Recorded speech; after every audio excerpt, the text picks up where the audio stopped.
Serge Diaghilev, one of the most influential artistic figures of the 20th century, failed miserably as an artist. He failed as a musician, as a singer, and as a composer. But he had one great strength. Diaghilev knew who he was. I am at first a charlatan, but full of dash. Secondly, a great charmer. Thirdly, cheeky.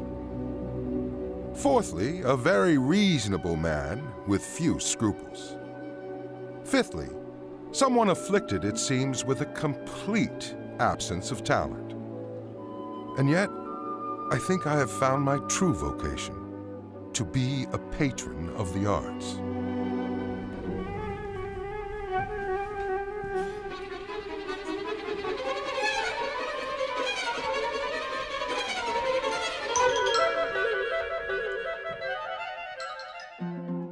He courted avant-garde painters, Pablo Picasso and Henri Matisse, dancers, Václav Nijinsky and Anna Pavlova, and composers, Igor Stravinsky and Sergei Prokofiev. And they stepped beyond the boundaries of their individual art forms and into the service of the Ballets Russes, fusing the latest in art, music and dance in spectacles that astonished audiences.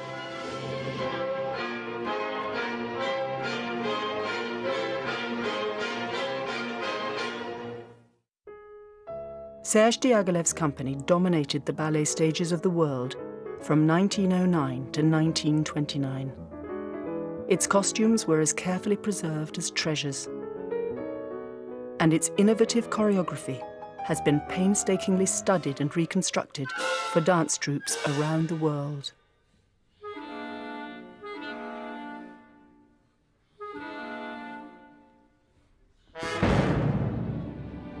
Diaghilev's life began in 1872 in Nizhny, in the Russian province of Novgorod.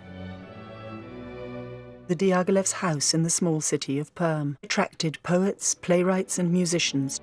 They performed concerts, operas and plays for guests. The Diaghilev's lifestyle was cushioned by their monopoly on local vodka production granted by the Tsar. But Western notions of democracy and capitalism were slowly drifting into Tsarist Russia. Monopolies gave way to free markets, decimating the Diaghilev fortune. Shortly after Serge began law studies at St. Petersburg University in 1890, his father declared bankruptcy. Diaghilev abandoned any thought of a career in law. He concentrated his energies on a mammoth exhibition of Russian historical portraits at the Tauride Palace. Opened by Tsar Nicholas II in March of 1905, it was hailed as a success. Russia was less fortunate. The imperial fleet, at anchor off the coast of Manchuria, suffered a surprise attack by the Japanese in April of 1904. Russia's disastrous defeat by Japan and the social unrest at home depleted the imperial treasury. With the economy in shambles, the Tsar desperately needed loans from France. To improve Franco-Russian relations, he supported events promoting Russian culture in Paris. In 1907, Diaghilev drew on his vast knowledge of Russian music to organize a concert series in Paris. In 1908, he returned with the opera Boris Godunov. Diaghilev persuaded Fyodor Chaliapin, the finest operatic bass of his generation, to sing the lead. Chaliapin's costume was an intricate composition of silk and metal thread, glass beads, pearls and fur that evoked the exoticism of Russia's medieval past. French audiences were captivated. Diaghilev returned the following year with a new trick up his sleeve. From opera to ballet is but a step. I began to wonder if it would be possible to create new, short ballets, which would link music, art, and choreography together more closely than ever before. In the spring of 1909, the choreographer and dancer Michel Fokine, designer Leon Bakst, and more than 70 dancers on their summer break from the Imperial Ballet, including Václav Nijinsky, joined Diaghilev in Paris. The company embodied the spirit of a new and restless Russia. Fokine presented dances excerpted from Borodin's opera Prince Igor, a tale of 12th century warfare on the Russian steppes. Audiences accustomed to French ballet were electrified by the raw energy and power of the Russian dancers. The designs by Nicholas Roerich bombarded viewers with bold colors and dazzling optical effects. The ballet appealed to Western audiences' appetite for the exotic, an appetite fueled by Diaghilev.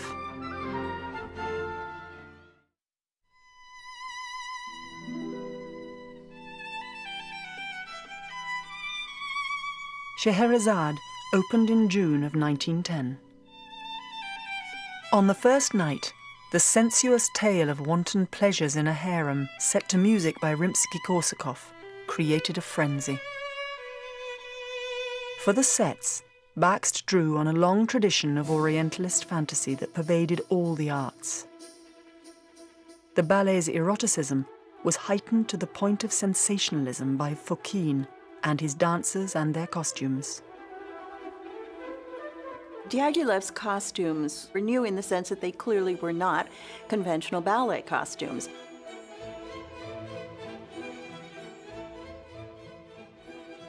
In Scheherazade, you were wearing harem pants and some sort of top that was probably free-flowing, much more expressive than if you were in a tutu, and tutus, remember at that point, were still quite heavily corseted. The diaphanous, lushly colored costumes designed by Bakst combined blatant and scandalous sexuality with an elegance shrewdly promoted in publicity photos for years. A Scheherazade craze swept through Paris and the rest of Europe. Paul Poiret, known as the King of Fashion, created Oriental-style haute couture. Turbans and harem pants came into vogue. Women wore Scheherazade-influenced outfits to Scheherazade theme parties. Scheherazade's star was the prodigy Václav Nijinsky. He was 5'4", not a big prince-like guy. He had a very long, thick neck. He had a very long body and actually pretty stubby legs, short, but very thick. His suits had to be tailored because his thighs were so big. So this is a kind of body that scaled in a way for modernism, for primitive, for moving away and breaking the bounds of the tradition that he had come out of. For the next 4 years, he would come to symbolize the Ballet Russe.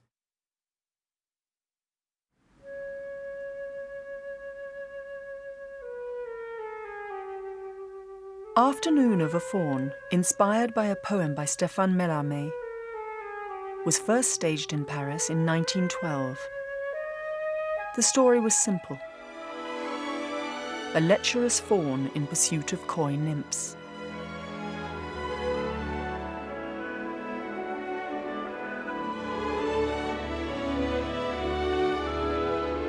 They escape, and he satisfies himself with a forgotten scarf. Bakst designed the sets and costumes. Nijinsky danced the principal role. The score was written by Claude Debussy. Despite its ancient setting, it was a thoroughly modern ballet. Nijinsky really invented a new kind of technique. The movements are turned in, they're down, they're low. They're not pretty, they're not gracious, they're not graceful.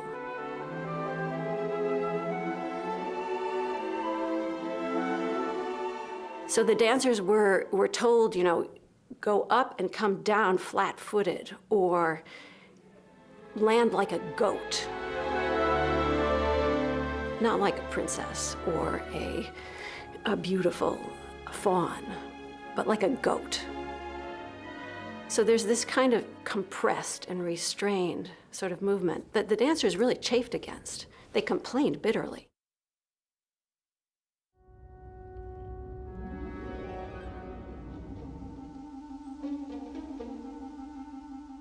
The most controversial ballet in the company's history opened in May of 1913. The Rite of Spring was described in the souvenir program as pictures of pagan Russia.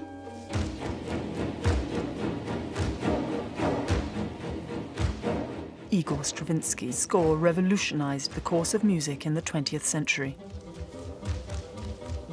It moves music into a whole other realm. But in reality, the Rite of Spring is a continuation of Russian tradition. If you strip away all of the great dissonances and the unusual rhythmic structures, you'll actually find simple Russian folk melodies going on.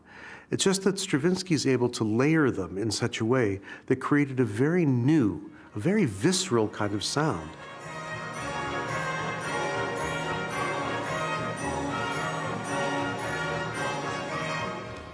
This was, in 1913, extremely aggressive music in a world that wasn't quite ready for it. Nicholas Roerich's set designs were imaginative landscapes, but his costumes were drawn from his studies of Russian ethnography. Nijinsky's dancers moved in what looked like a frenzy, stamping their feet, pumping their fists in the air, contorting their bodies in visibly uncomfortable ways. One critic described them as the jerky gestures of prehistoric automatons. Others likened Nijinsky's disjointed choreography to post-impressionism and cubism on stage. It was difficult for classically trained dancers, then and now. You hear the music and you're in a studio and people are whirling around you, these circles, and counterclockwise or this way, and you're like, which way? Clockwise, okay. And how do you feel when you put something, it's like doing something backwards. If you always do everything with your right hand, you start doing something with your left hand. It's quite challenging. Diaghilev had packed the house with rival factions of artists and critics to ensure a ruckus. He got one. Nijinsky, a 1980 film of the dancer's tumultuous relationship with Diaghilev, captures the furore that surrounded the first night.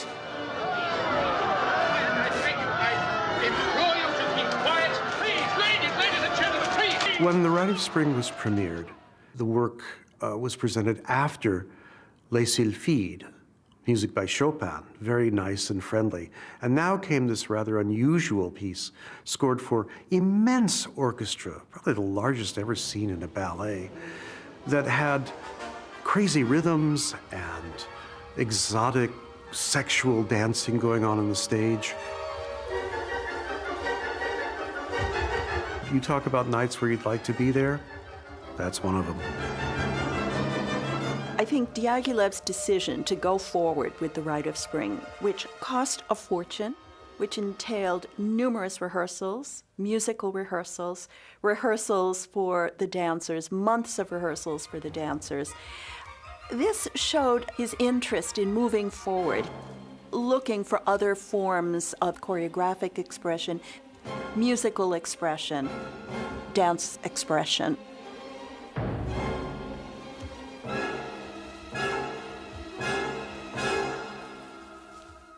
In 4 stupendous years, the Ballet Russe had become the cutting edge of the Parisian avant-garde.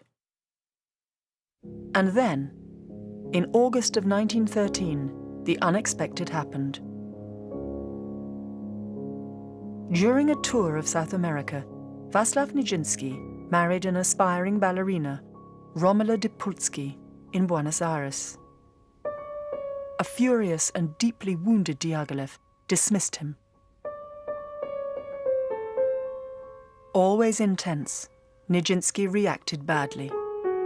he began to show signs of the schizophrenia that would lead to a series of institutionalizations and ultimately end his dance career.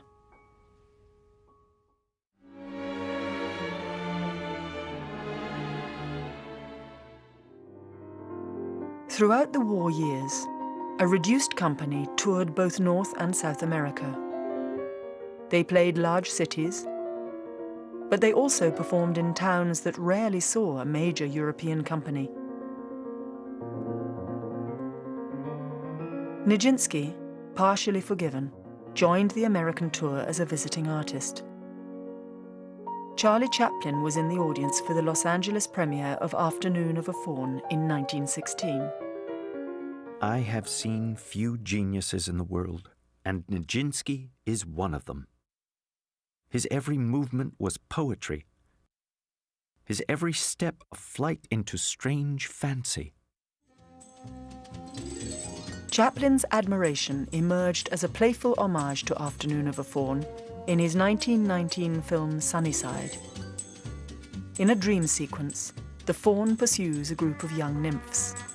Chaplin imitates Nijinsky's steps in his passionate but equally hopeless pursuit of satisfaction. During the war years, Diaghilev began to commission work from the avant-garde artists in Western Europe. In the years ahead, he would draw on the talents of Jean Cocteau. In 1917, he wrote the libretto for Parade. His scenario imagined a sideshow on a Paris street touting for customers. With Leonid Massine as the choreographer, Parade was staged in 1917. It borrowed heavily from the music hall tradition of vaudeville. It featured a Chinese conjurer, played by Massine, 2 acrobats, and a little American girl, based on the film stars Mary Pickford and Pearl White. Erik Satie composed the score. Satie called for the sounds and noises of modernity. Ragtime, foghorns, the clatter of milk bottles, and a typewriter. Diaghilev added another flourish. The sets and costumes were designed by Pablo Picasso, who later married one of the company's dancers, Olga Koklova. More than 50 years after its debut, Parade was revived by the Joffrey Ballet in 1976 under the guidance of Leonid Massine. Jerry, you're... That's right. Do it now. Bigger step, Bigger. my friend. Bigger step. Pop up, pam, pam. That's it.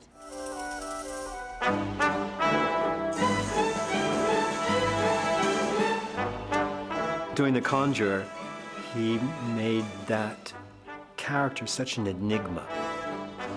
He was a magician, and then to watch Massine's eyes when he would start to tell you a story, and they would get wider, and he had those big, big eyes.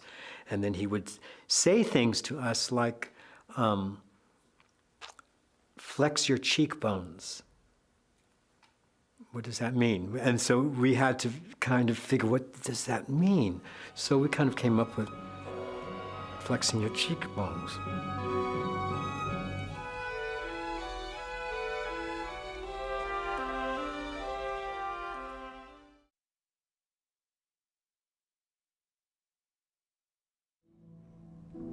Diaghilev, with Stravinsky in tow, arrived unannounced at the home of Henri Matisse. The impresario persuaded the reluctant painter to design the sets and costumes for the Song of the Nightingale. He said he viewed the set and costume designs as being like a painting, only with colors that move.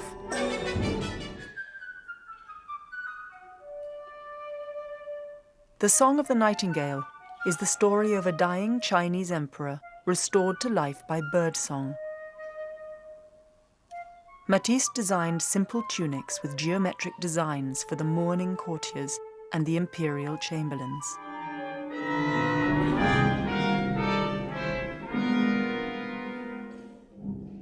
Diaghilev would never return to Russia, and the Ballets Russes never performed there. Despite Diaghilev's estrangement from Russia, he continued to be loyal to Russians. The avant-garde artists Natalia Goncharova and her partner Mikhail Larionov had left Moscow, and Diaghilev drew them into his inner circle. Larionov's costumes for Chou, a ballet about a buffoon produced in 1921, merged cubism with elements of Russian folk culture.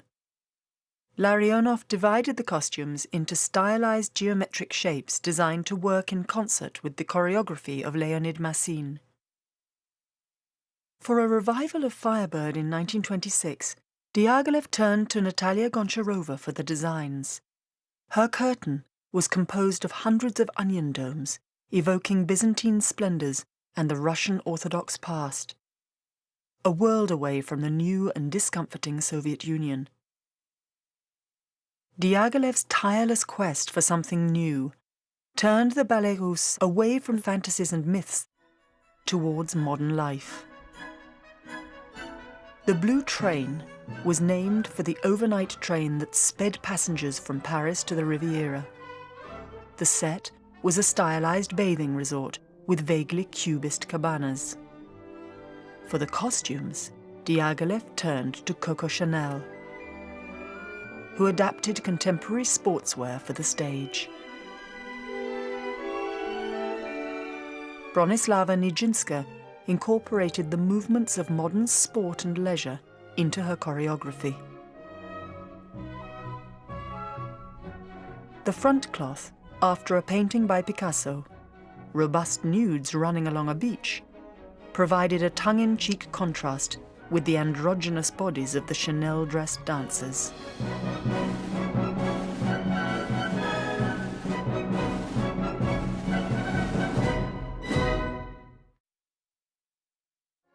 Georges Balanchine, the last of Diaghilev's Ballets Russes choreographers, arrived from St. Petersburg in 1924. The Ball, a tale of thwarted romance at a masked ball, opened in May of 1929.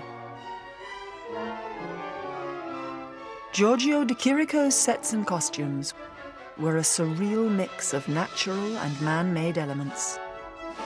With arms and legs made of bricks and marble columns, the dancers moved stiffly. A critic noted that it was hard to tell whether the walls are fossilized dancers or the characters are animated stones. 3 weeks later, The Prodigal Son premiered. It was also choreographed by Balanchine. The sets were designed by the painter Georges Rouault. Sergei Prokofiev composed the score. Serge Liffard played the prodigal son, a role also danced by Mikhail Baryshnikov for the New York City Ballet. The story was adapted from the New Testament parable of a rebellious son who squanders his inheritance and returns in shame to his father.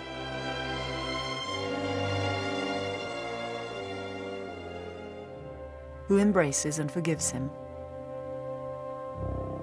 The tale of temptation, sin, exile, and redemption won glowing reviews.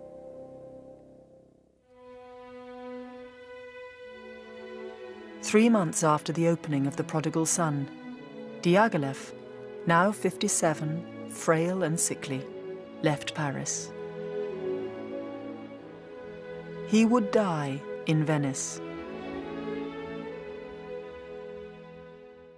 After his death, several of Diaghilev's dancers and choreographers formed new companies, most notably the Ballets Russes de Monte Carlo in 1932.